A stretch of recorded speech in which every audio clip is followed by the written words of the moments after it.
Ahead of Diwali, there's fireworks over firecrackers. The Supreme Court has given a very stern message earlier today. It has said, if there's a ban, it's a ban. The Supreme Court has refused to interfere with the Delhi government's decision to ban the manufacture, storage, sale and bursting of firecrackers ahead of Diwali in the National Capital Region. It has junked a plea filed by BJP MP Manoj Tiwari over prohibition on firecrackers in Delhi. It not only refused to intervene in the petition filed, it also told the BJP MP's council to go celebrate Diwali in some other state if they wanted to burn firecrackers. And now, it's an issue that is emotive. It's an issue that tends to divide people. But I'm joined today by someone who understands the issue of pollution very well. This is India's UNEP Goodwill Ambassador, Mirza, who's speaking about the politics of pollution. Diya, hi, good evening to you, and thank you very much for being with us here on the show on Mirror Now. Again, this year, the Delhi government specifically has banned firecrackers for the winter ahead of Diwali. The Supreme Court says a ban is a ban. If you want to celebrate, please go outside. But it is an issue that polarizes people. It's an issue where you have a BJP MP who goes to the Supreme Court challenging the order. What do you make of it and the politics, the polarizing politics ahead of it? You know, I'm so tired of people deflecting from the crisis and constantly using polarizing ideas to,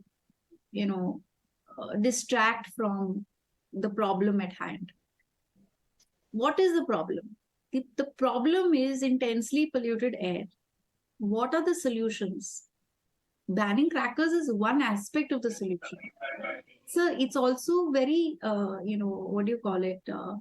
Time, it's constrained by time. So it's not even something that happens all year round. I think what we do need to focus on is what are the measures year round that need to be taken at an individual level, at an industry level, at a policy level, at a government level to combat air pollution. And as somebody who's worked with civil society organizations now for almost 5 years on air pollution specifically, I can reiterate to the fact that simply banning crackers is not solving the problem.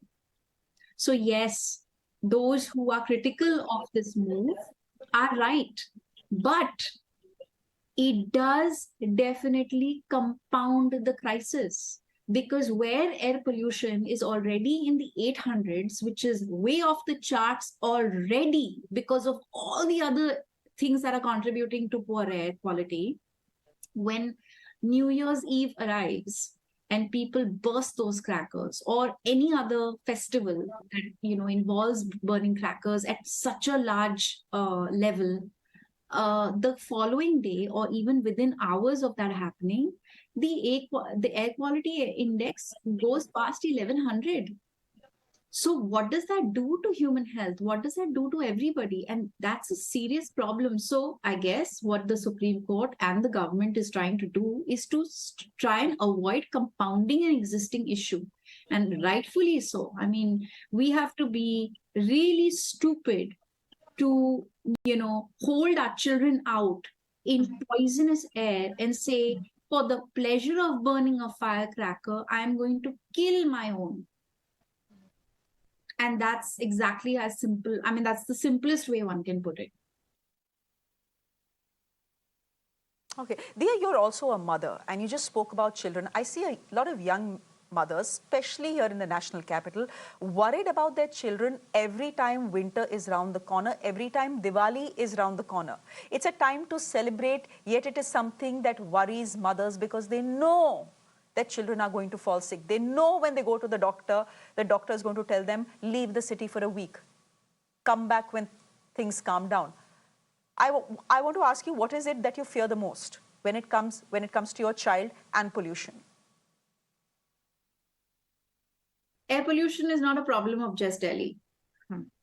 There are 40 of the 50 most polluted cities in the world are in India. So air pollution is a problem of many, many, many, many areas of our country.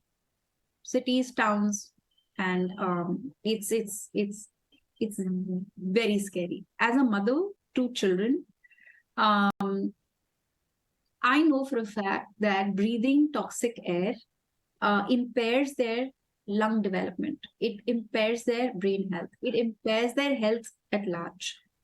We're still to understand fully the magnitude of the issue, but it's more than apparent from all the studies that have emerged that the worst thing to do to our children and elderly is to expose them to polluted air. So as a mother, I feel restless. But as I've always said, I really believe in the power of personal action. So, what are the things that I can do in my everyday life to ensure that I'm not contributing to the pollution? So, one of the things that we absolutely believe in and practice at home is waste segregation and waste management. It's one of the big contributors to air pollution.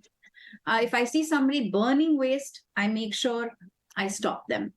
I work very closely with civic bodies to ensure that the policies and, of course, the guidelines on waste management are practiced efficiently. If they're not being practiced, I keep calling, I chase after them.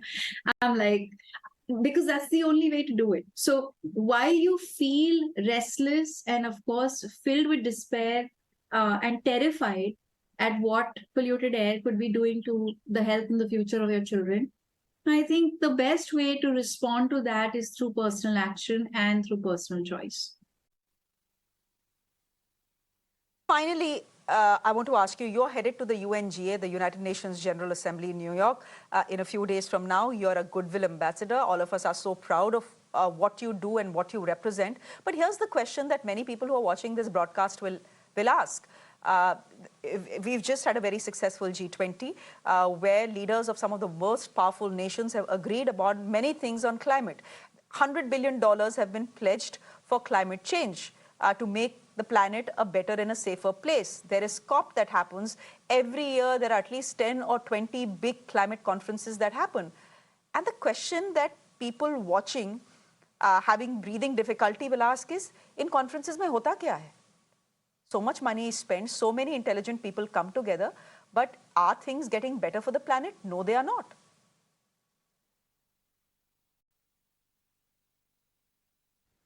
You know, it's so natural to feel this way. And I don't blame anybody who feels this despondency, especially when you're aware of how the magnitude of the issues and the problems. But I'm an optimist.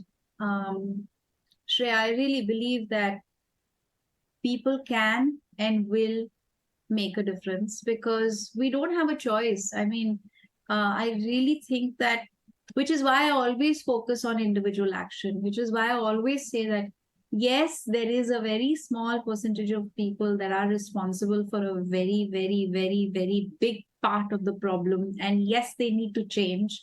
And it's on you and me to hold them accountable and question them and demand that change.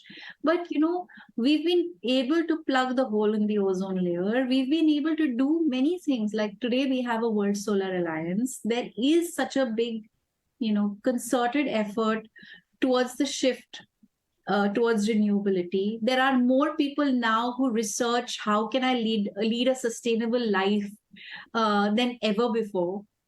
Google just came up with that data and I was like blown away because it means that so many more people now are understanding that we need to change.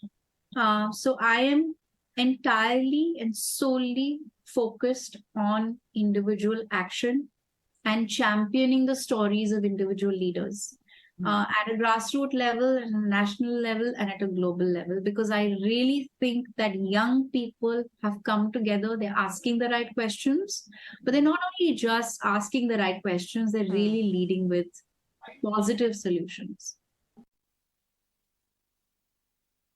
Dear Mirza, such a pleasure speaking to you here on Mirror Now. Thank you very much.